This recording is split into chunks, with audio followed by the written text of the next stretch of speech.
James? Pojo. It's time.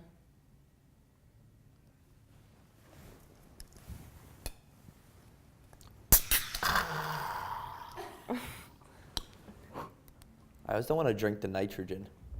Why? I just want to let it get out for a second. You would.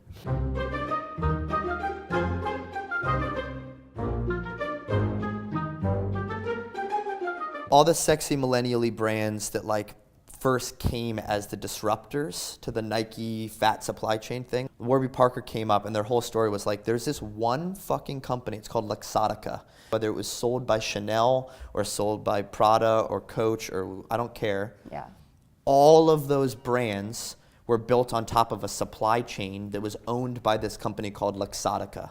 This one. They owned the market. They in the owned most literal the sense. entire supply chain. Yeah.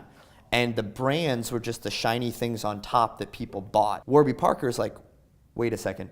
Sunglasses are made out of really like cheap materials. It's fucking plastic. And they're like, hey, you know how sunglasses cost $400? It's actually $100 now. Fuck you, Luxottica. Yeah. And everyone's like, mm-hmm. And Everlane did that for clothes. They're like, we know how to get the best cotton. And you know all these steps that come in between the sweatshop and the distributor and the this and the selling to We're a store. cutting it out. All of that's gone. Yeah. Cotton, you, us.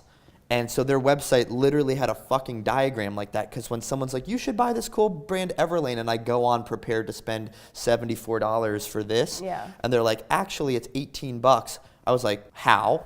And they're like, here's how. And I'm like, holy shit. Holy fuck. Mm-hmm. So then the next brands, the next generation of e-commerce-y brands saw that, and they're like, okay, well, Everlane already educated James as to how that can happen.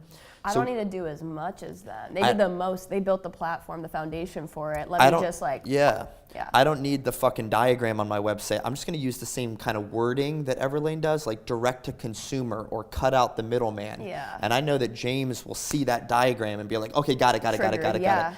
And then so then the next generation was like, okay, cool. We don't even need those words on our website. We're just going to use the same kind of like vibe and look. It's just becoming, it's cutting the process down shorter and shorter and shorter every single time.